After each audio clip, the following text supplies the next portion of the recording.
Hey, my name is PolishLynx and welcome to some more Red Spider Vengeance. You know, this game is kinda weird because when you close it and when you open it, it immediately goes to the last point you were on. So you don't go into the menu and load the game. It immediately gets you to the point where you were last time. I kinda don't like that. I mean, I understand that it's supposed to be like helpful to make things faster, but I don't like that. Anywho, the ghost was shocked when he saw light turn up at the Dragon Center, but the two men quickly jumped in his car. What on earth is going on? Explain yourself! It wasn't me, it was Lo Ming. Whoa, who killed him? Patso told them about the conversation Yvet had with Lo over the phone earlier. Both the ghost and Light turned pale at his words. So the shrewd Lu and Lo Ming have been working together, huh? The ghost told them about the phone call he had from shrewd Lu. After listening to what the ghost had to say, Light turned towards him.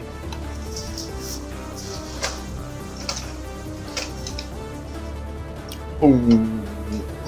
What happened to Yvet? Is she okay? I don't know. All I know is that I couldn't get through to her cell phone earlier.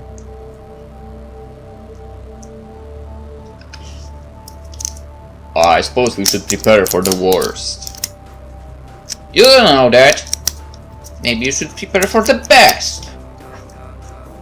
Don't be so pessimistic, right? Lai clenched his fist and hit the handle in frustration. What on earth? Shit! Oh, that's how you open this.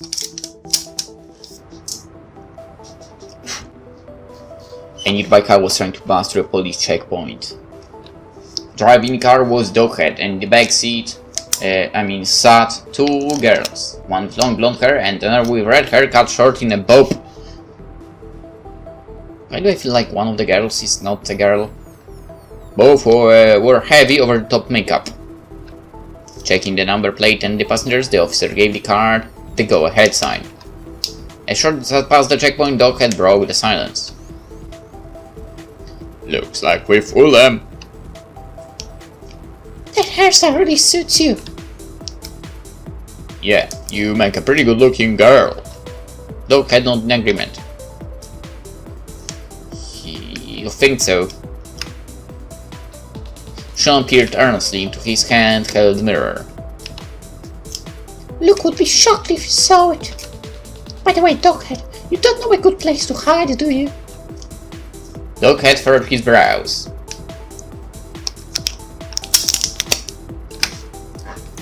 I'd offer my place, but, well, it's probably being monitored. I was lucky they even took Johnny at the hospital. He'll do anything for money, so I'm guessing Big B might know a good hideout or two that he's used in the past. Oh. I see, then let's call Big B and ask. Who? You think he'll really make the effort to help you out? Should be okay. I did a magic trick and got him on my good side earlier today, Sean. If it does work at first, I'll try on to seduction. I called Big B.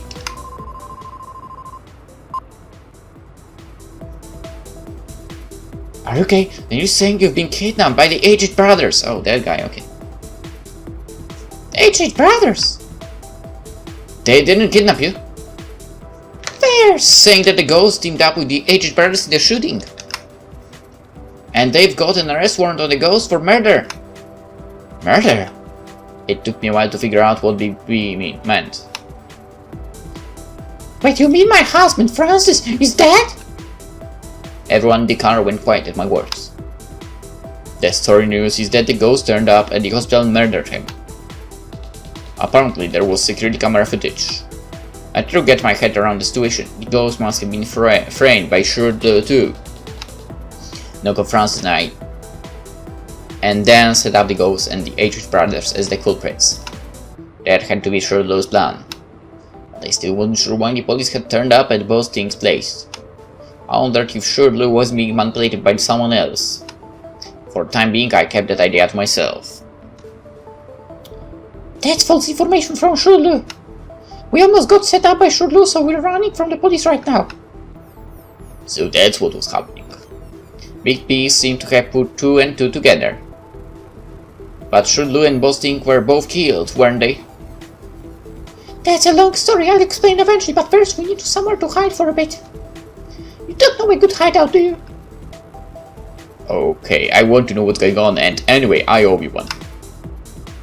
I know just place, let's meet up there. Meet up where? After letting Doghead know where we're going, I decided to get in touch with Lai.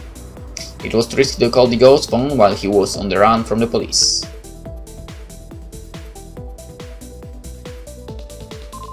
Lai's phone started ringing.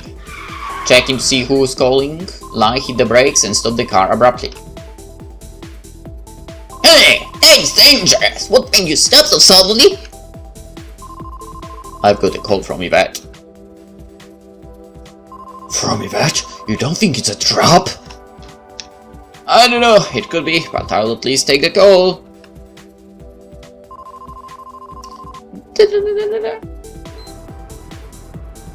Lai? Yvet, are you okay? Even through the phone, I could hear Lai's tone of voice change completely. I'm fine, I'm with Luke Brothers and Doghead. It looks like Shirley set us up pretty well. We're going to meet up with Big B. Can you come too? I'll head there right away, eh? I have some bad news for you. It sounds like Francis is dead. I know. Suspect the murder and the warrant for the ghost arrest, right? The ghost was most likely framed by Shirley too. We need to talk to him.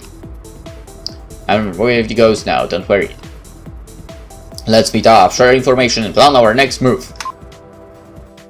I like how actually next to the name you have a little mobile phone, like showing that they actually talk through the phone. We met up with Lai and the others at the hideout.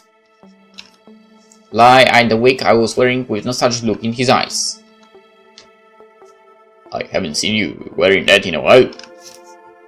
I had it with just in case it turned out to be pretty handy. Doghead opened his mouth at my response. You're pretty much prepared for anything, aren't you? Well, as the boss's wife, I need to do some undercover work every now and again. Doghead nodded, seeming to understand what I'd meant. I see, so that's how you got that information, is it? And I guess we've shown going blonde. I'm gonna have to watch out for blonde women now too! I smiled painfully at Doghead's comment. I've still got plenty of different cards to play.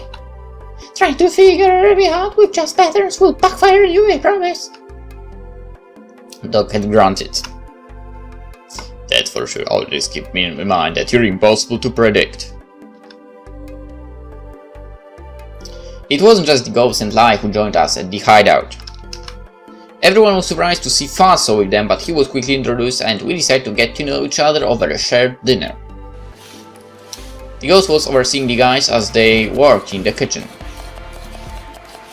Sean was peeling vegetables, which Doghead would then cut. Claiming he'd done enough work buying the groceries, Big B settled himself comfortably at the table only to be tasked with stringing the beans. Luke was knocking around a frying pan making a stir-fry, while I stood next to him watching over his specially seasoned soup as it came to the boil. Not going so far, I stood on the others in the kitchen. Fatso had taken charge of setting the table. The men worked together to prepare a meal was point aside. Splitting the finished meal between us, we wolfed down the food. Everyone was so focused on eating that barely a word was spoken the entire meal. I guess that's how hungry we all were. Once we cracked open some alcohol for, the conversation started flowing. So it was Lo Ming-Hua behind this whole thing, huh? The inkling I had in the car earlier had been right. But at the same time, that meant it might have been my fault Francis was lucky in the first place. When I was debating whether or not I should bring that up with the others, the news came on TV and suddenly everyone's eyes were glued to the screen. The whereabouts of Wang Qixing, Wanted or the murder of Yang Winghao are still unknown, and there has been another attack reported today! The body of Lee Tin-Ming was discovered today after an attack on the home of the Inkman Paw. What? Okay, that's some crazy, weird freaking charger. Okay. Well, men were officers at the Red Flower Society. An arrest warrant has been issued for a fellow Red Flower Society officer, Yang Mangjin, who is suspected to be linked with the H.H. brothers. On the screen were photos of two wanted criminals, Wang Qixing, the ghost, and Yang Mangjin, dog hat. They've got the ghost on the want list and now dog hat too. I'm starting to feel left out, man. Either say the dog hat shot back at DB. Do you want to be on the wanted list? It looks like they're trying to completely crush the Red Flower Society. Bastards. The ghost crossed his arms as he spoke.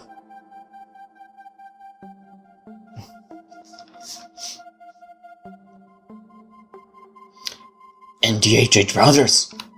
Like popped up too. Do you think they purposely haven't mentioned me because they think they can keep me involvement under wraps? That must be it. More than that, there is no record of your involvement, so they probably think it's not worth getting into. Still, they could have been disappeared pretty quickly if I did go back. Also look dejected, obviously. Yvet, what should we do? The ghost prompted me for a decision. They're putting just as much pressure on the H.H. brothers they are on us over this incident. You don't think we could work with the H.H. brothers to gather evidence against Lau? But the H.H. brothers are being framed for France's murder, right? There is no way they will want to work fast, is there? Big B had a point.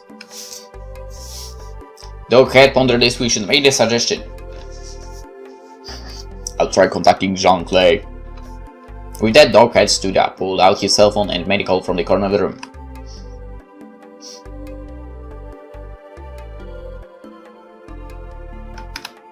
After a while, Doghead came back and passed the phone to me. Jean Clay wants to talk to you. Picking up the phone, Jean Clay started talking. It's been a while. Startled, everyone started whispering to each other at my words. I guess a few years. I narrowed my eyes. Thanks for everything back then.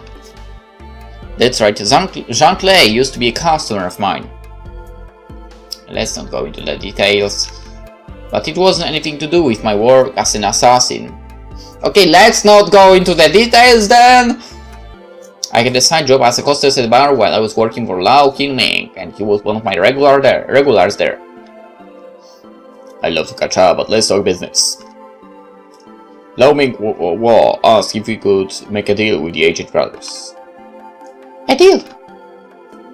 Lau told us he'd leave the H.H. brothers as long as we got hold of you and handed you over to him. I see. It really was me that Lau Ming had been after all this time. My heart ached as I thought of Francis, knowing that being dragged into this mess had cost him his life.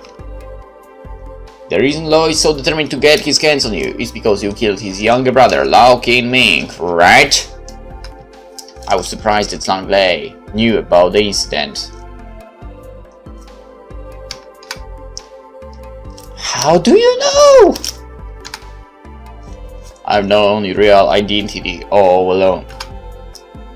The main reason I want to get to know you was to try and figure out what Lau Qingming was up to. So that was what he'd been after back then. I'd always sensed something unusual about him, but I guess that's what it takes to become the boss of the H.H. brothers. Thanks for getting rid of him. He screwed me around enough times to be glad to see him gone. I suppose it's true that what goes around comes around. It sounded like all this started back when I killed Lau Qingming. This isn't the first time Lau Ming has put pressure on us.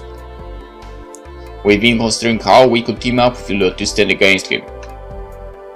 Is that why you've been talking with Doghead? That's one of the reasons. But Doc has his wife was actually my younger sister. I appreciate how you rescued my nephew. Now you mentioned it, the first time I met Johnny I thought he looked familiar. It must have been Jean Clay he reminded me of. So anyway, you can understand why we don't intend to respond to his request. I'm thinking it's about time something nasty happened to Lo. You're the head of the Red Flower Society now, aren't you? How about we officially team up and make something happen? I replied mentally. Hey, that would be our pleasure. The problem is figuring out how to expense what he's up to. Huh, and ideas? We've got a cop with us who's witnessed firsthand what Lo's up to.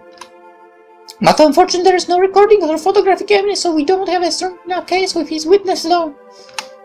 So we want to somehow gather evidence that prove it was Lo behind those two attacks. Seeing as he's made such a generous offer, do you want to take him up on it?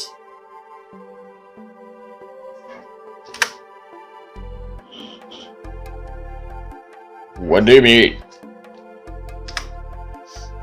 I mean actually take me captive and hand you over to Lo? I could tell everyone in the room was thrown by my suggestion. If we make him agree to take the ghost and head off the wanted list intended for me and record that conversation, that would be our evidence.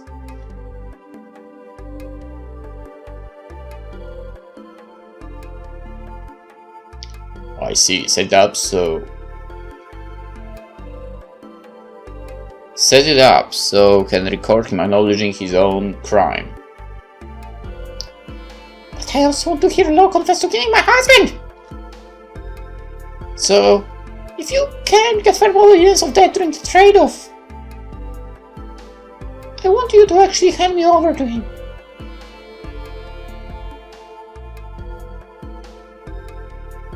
Interesting. Once it's just the two of us, I'll make sure he talks. What I actually wanted was to get Jean Clay to hand me over, then watch for chance to avenge Fran's murder. But there was no way I could say that in front of Fatso.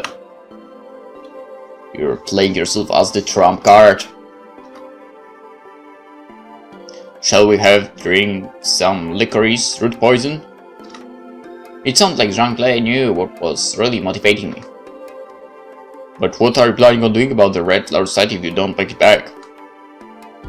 Doghead will take over if anything happens. Does that make you feel more at ease about working with us? The ghost and Big glanced over at Doghead. I could hear Jean Clay let out a deep breath on the other end of the phone. Alright, if you're okay with it, then we will go with your plan. Come to the place we specified tomorrow. Thanks for your help! Hanging up the phone, I told the others what Jean Clay and I had decided. Sean, do you think you can organize an implantable recording device? That way we'll be able to record what Lo says without him noticing. Sean nodded. Okay, do you want about 48 hours of recording capacity? We can control the device remotely, so if you turn it on just before we meet with Lo, we should be okay. That should do, I'm counting on to have it ready in time. Interesting. Doc and I headed to the bathroom to implant the plastic case IC chip I had received from Sean.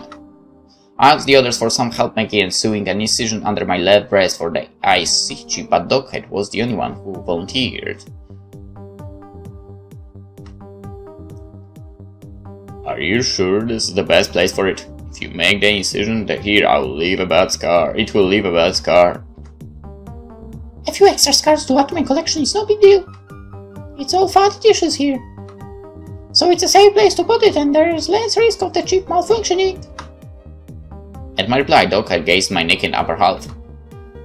I guess you do have a good collection of scars. What on earth have you been doing all these years? While Doc had made the incision, I told him how I grew up as an orphan on the mainland, taken in by the web, then worked for them as an assassin. I shared with him that I had broken out of the triad after killing my boss, Lao Qinming, and how the Red Flower Society had taken me in. After what I saw at Posting's house, I knew you were in a class of your own, but I hadn't imagined. Doc had seemed impressed. And on top of that, you're an acquaintance of Jean Clay. You really are both material. We'd like to have you at the head of our society. You think so? I would have thought that having work as an assassin would be a negative thing, not a positive thing. Whether well for that is up to our boss. I think the boss needs to have sound judgment and be able to make good decisions without wasting time.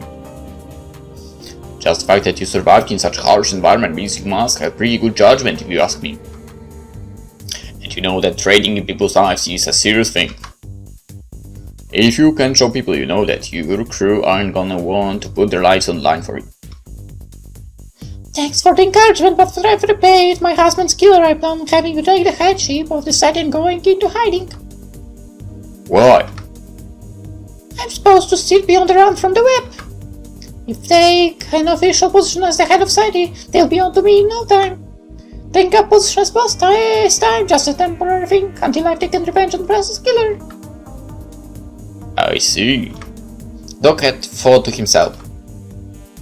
But you could serve the society so long as you were in the unofficial leadership position, right? Could you stay in the Red Society if I were to take a headship? Is that what you want? Of course, I think you're very valuable to us. And personally, I really want you to help me rebuild a relationship with Johnny. But I couldn't even see through what Posting was up to. Regardless, you know Johnny way better than I do. I talked to him at the hospital and he isn't holding anything against you over what happened. More than that, he was concerned that you were being targeted for an attack.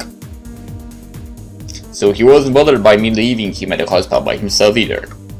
I pictured John's affectionate smile. You probably still haven't had enough time to process how you're feeling after having just lost your husband. But I want you to seriously consider staying with us. That's my honest desire. What was this feeling? Something in me wouldn't let me refuse him. Alright, I'll think about it. I couldn't respond any other way.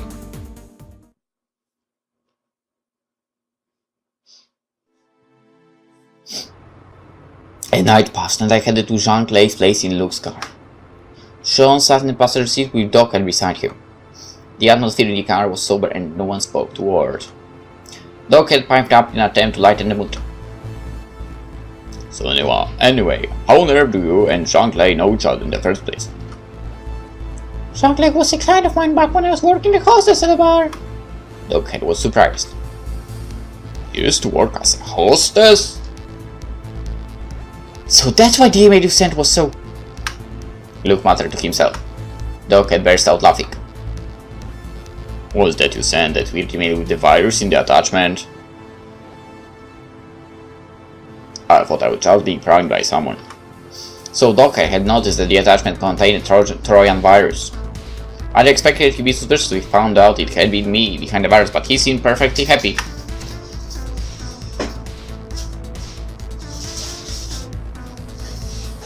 I'll be back where you were working as hostess any day. What did you, Luke? Luke looked uncomfortable being dragged into the conversation unwillingly. No way, if it was entertaining me, I'd be worried she'd slip something in my drink and knock me off when no one was looking.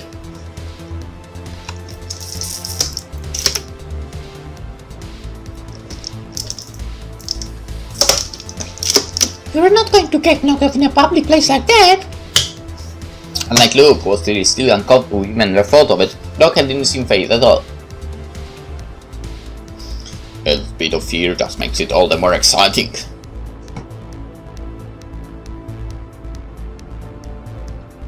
Doc had grinned. I get it. I was struck to the way Doc was so determined to accept my past, and that feeling had quiet a hold on me. All of a sudden I knew why I hadn't been able to refuse Doc's request earlier on.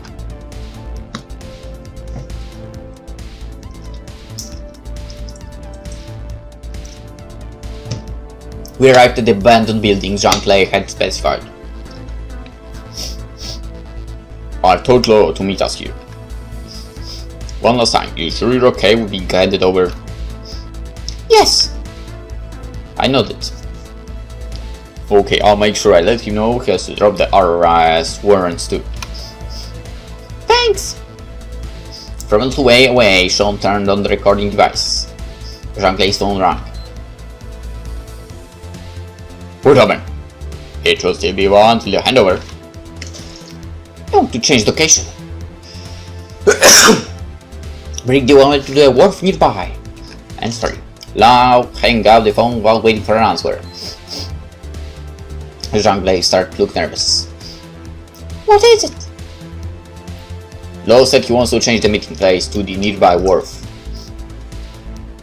It's such short notice, I don't feel so good about this. What are we going to do? Do you want to think about counseling? Ah, let's go assist. I'll go in Jean-Claude's car. Look at you and Luke, stay off to the side so you don't stand out. I want you to follow us. Okay. We headed towards the wharf.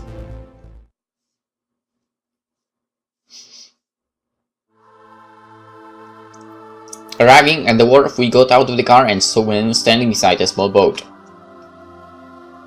You made it. Bring the woman here. We'll give you her on two conditions. That you stop all police investigations near HH Brothers, and that you take the two Red Flower Society guys off the wanted list. Lam Ming Wo grinned. I see, you said one bait, did you? Alright then, now 2 of its officers are dead. Red Flower Society won't be much problem anymore anyway.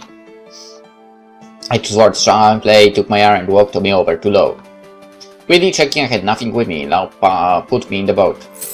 He stood me at the gunwale and handcuffed me, chained my right hand to the handrail behind me. He did the same with my left hand, handcuffing it and chaining it to another handrail. The handcuffs weren't like the police usually used, the chains were much longer. I wondered if he'd gotten them especially just for this. I stood with my arms spread out, chained to the handrails behind me. Once he had finished, Lo started up the boat.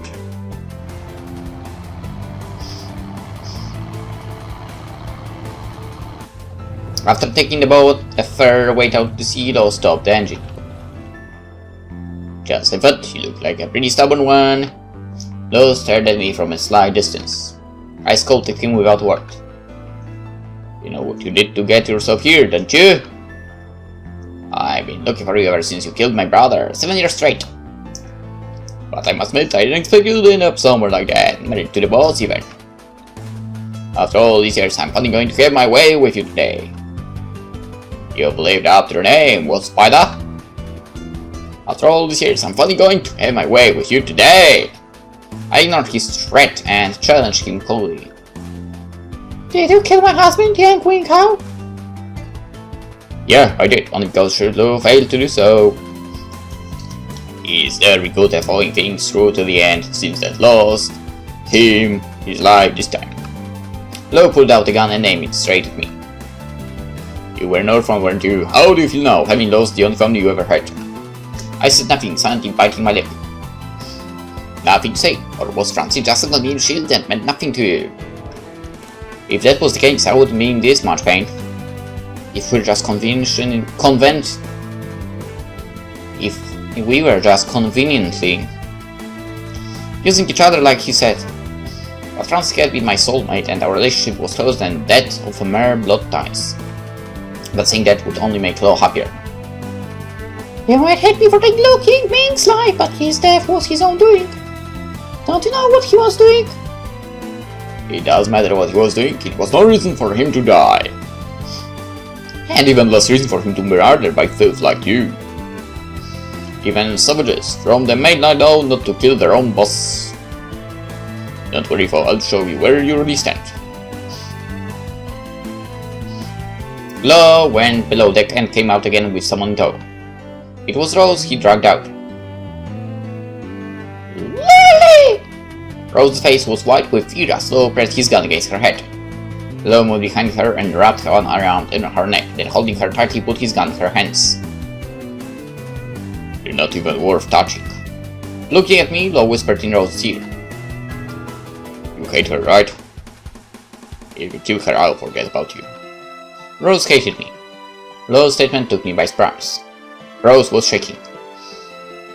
I don't hate her, Navy. I'm just fond of Yang, that's all. But it was this woman who stole the egg from you, wasn't it? You must have been so jealous. Rose shook her head violently. Being jealous and hating someone who was completely different things. Trying to keep her voice from faltering, Rose argued back. I didn't hate it really at all. There's no need to pretend anymore. Law looked disappointed. Oh well, he done better. If you won't leave, kill her. Sure. Do you think he's going to let you out of this alive? He's trying to set it up so it looks like you killed me and then he'll finish you off too. Clearly irritated, Law grabbed at Rose's hand and pulled the trigger of the gun himself. The bullet brushed my shoulder, and Rose let out a faint cry, quickly averting her eyes. Helpless Rose attempted to aim the gun at me with shaking hands. But with her shaky aim, her shots flew past me. You were too far away, that's why we're missing. Holding Rose from behind, Law pushed her towards me until she was sitting right up against me. Now was my chance. With my right leg, I knocked Rose's leg, pushing her over. Right as Law bends down to try and support Rose, who toppled forward, I kicked his head with my right heel. Grabbing his neck between my knees, I pulled him towards me and tightened my hold, strangling him. Law wrecked his body in an attempt to break out of my grip, but I couldn't do strangle him. Suddenly a gunshot sounded and Law's head flopped to the side. Rose had shot Law.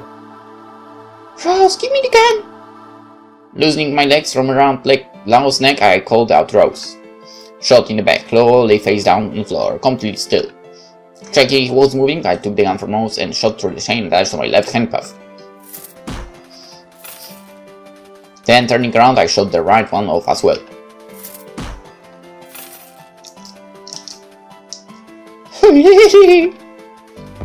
At the same time as Rose screamed, hands grabbed my ankles from behind and yanked backwards. I dropped the gun.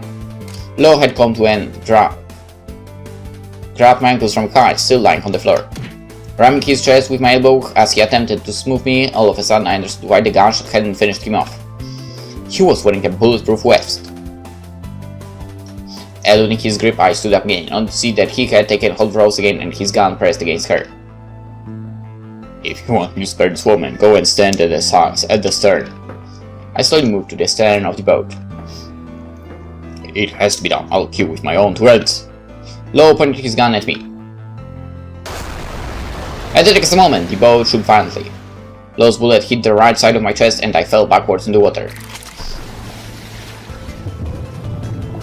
I was in so much pain I couldn't breathe. After all that, I felt to get revenge on my husband's killer. This must have been my fate after all. I closed my eyes.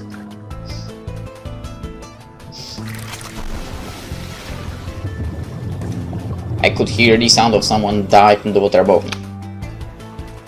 The person swam towards me and holding me to them pushed back up towards the water surface again. What was Token doing here?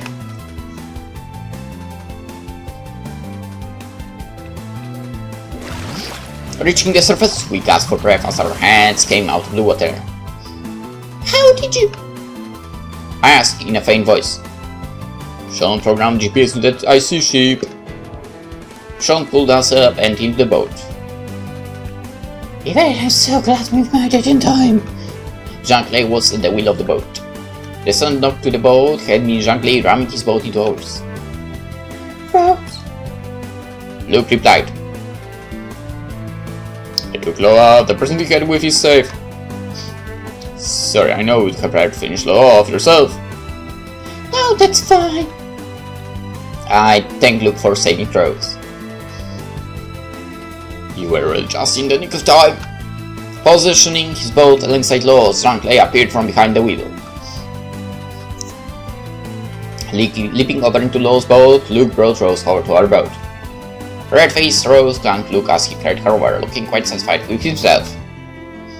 Doc had quickly assessed my injuries. Your wounds don't look too severe. If you're still able to move despite them, you should be okay, but we'd better get you to hospital as soon as possible. Okay, let's get out of here straight away then! Jean-Claude started up the boat. Rose approached me and sat at my side. I'm sorry. It was me that told him when he went young would become to the amaryllis. I thought back to the day Francis had been shot. It was the Rose had invited us to the Amaryllis that night. I never imagined something like this would happen, but I'm scared. Forgive me, Lily. Perhaps because everything had calmed down and my body had relaxed, all of a sudden my numbed senses were starting to feel again. It's okay. It's not your fault. With that, I blacked out.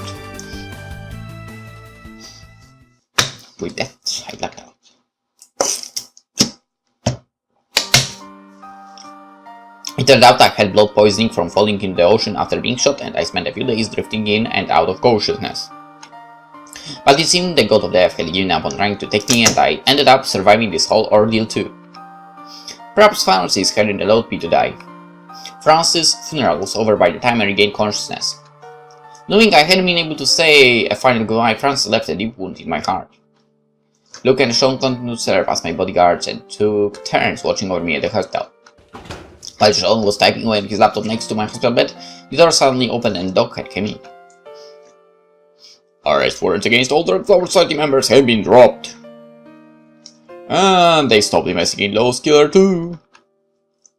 It looks like the police are leaving this case a mystery. Things seem to have settled down for the time being. Sean looked relieved. It's a good chance for you to rest. No one should be troubling us for a while, NGOs, and I will keep things under control at the Red Flower Society for the time being. John has been worried about you too, so is it okay to let him come and visit you here sometime? Of course! I replied without hesitation. I owe Johnny an apology.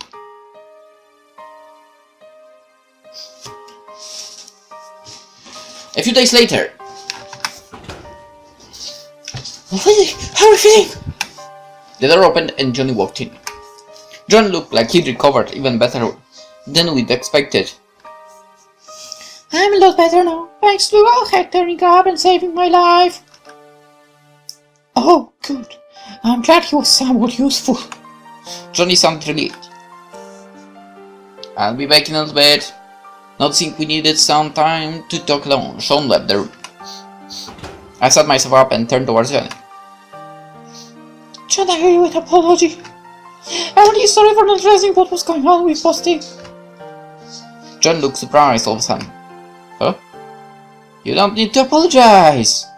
I even I didn't realize what he was up to before going to live at this house.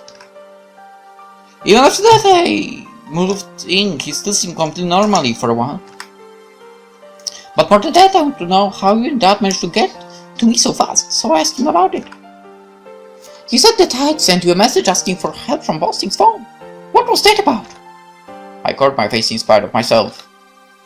That while the little white lie I told Doghead had been busted. When I told him I was chained up the whole time and couldn't have done it, he muttered something about how it must have been that coronavirus. He figured out exactly what I'd been up to. Was Doghead angry?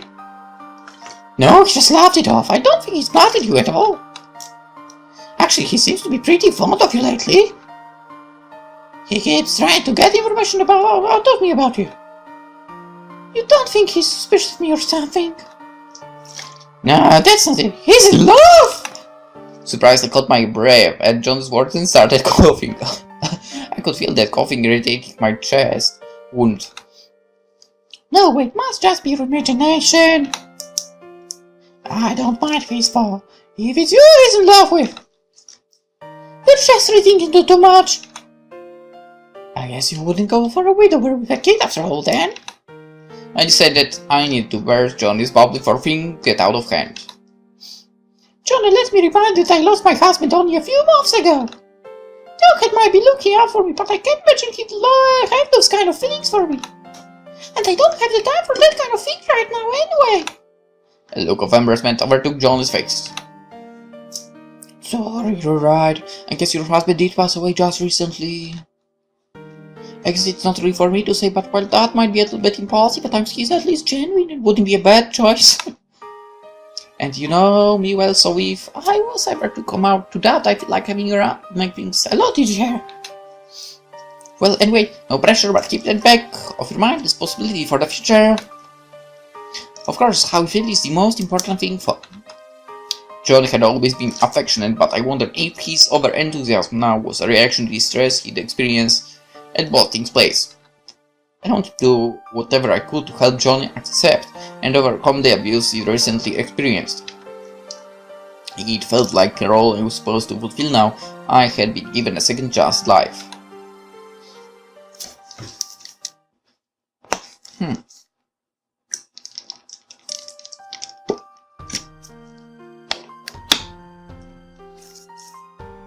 After being discharged from the hospital, informed the Ghost and Doghead of my intention to have Doghead assume a headship of the Red Flower Society. Can you tell me why that's what you want? I'm being watched by another mob, so I can't take up an official position as head of society. If you try to talk about Web, they aren't after you anymore. Doghead's comment took me by surprise. I got Junk Lady to look into it. The officers of the Web decided to leave you alone because the guy who killed was a danger. You killed was a danger to the Web as well. I see, so that's how it had been dealt with. Does this make you less apprehensive about taking up hardship? The Ghost looked at me. But even then, you don't have a problem with an ex-assassin taking over as head of the Red Flower Society. If you're planning on turning the Red Flower Society into a dive squad, then yeah, I have a problem with it, but you're not, right? Of course not, but... Like I said before, I think you'd make a good boss for the Red Flower Society.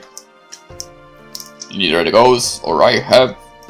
If you use neither, you use nor, not or. Neither the Ghost nor I have a problem working under you, and Big B would prefer to work under you than under me for sure. If you feel tied to the Flower Society, I want you to agree with our request. It's a personal request as the acting boss in Francis' absence. I hadn't expected the kind of pressure, but I couldn't find the words to argue with their reasoning. Alright, then I agree to officially taking up position as head. I'll need the two of you to support me from Harry on too. Understood. Doghead smiled, relieved.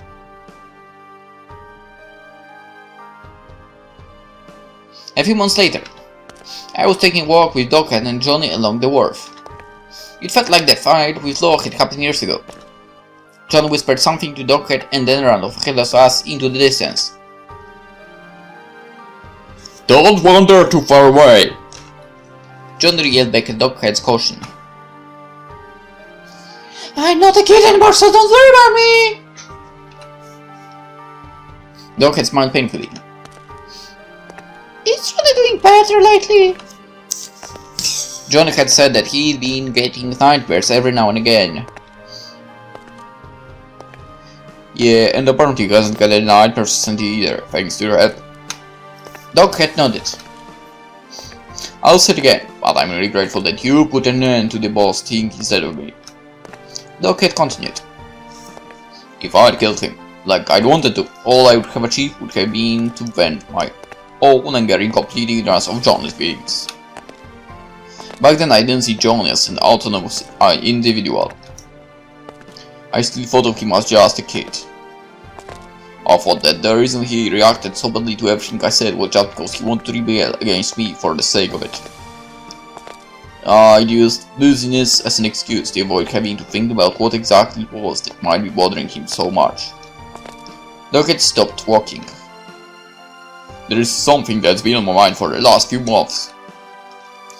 You're an assassin, a hostess, a triad boss, and now an acting guardian to Johnny. What? There's so many different dimensions to you and pieces that make you who you are. Knowing you is like looking into a kaleidoscope. Personally, I'm overwhelmed with this desire, a desire to know you more. And it scares me how attracted I am to you.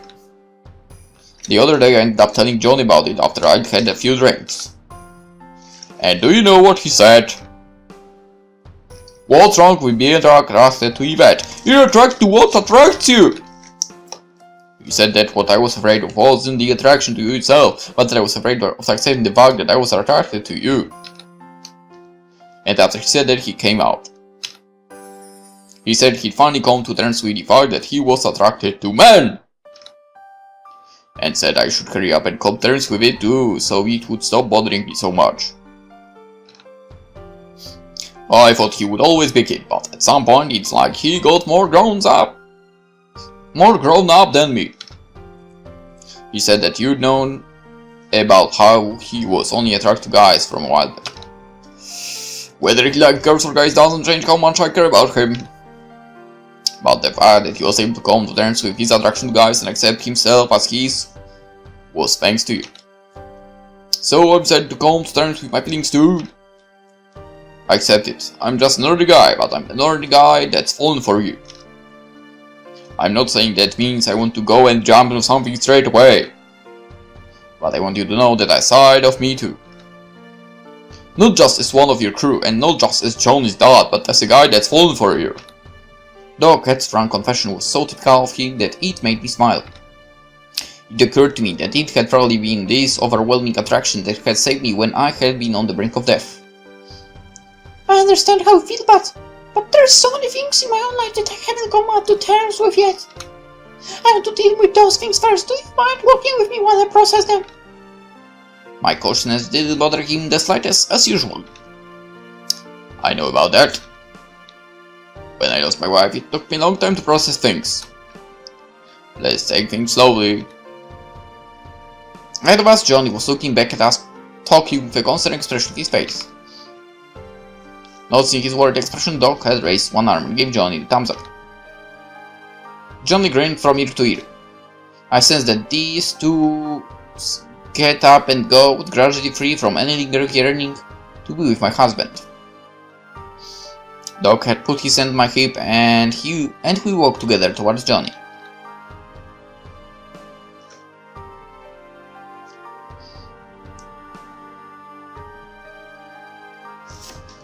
And it seems we've finished Red Spider Vengeance!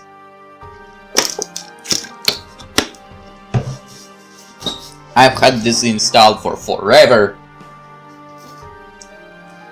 And we are done. There are actually 2 more games from the Red Spider franchise. Unfortunately, I won't be able to play the 3rd one because it's not available in English. It's not. So we'll play Red Spider 2. Well, I will probably not play it immediately after finishing Vengeance, but I think I will be able to upload the second Red Spider immediately after I finish uploading the Vengeance. So, yeah. Anywho, hope you enjoyed it, and hope to see you in the next game. Bye bye.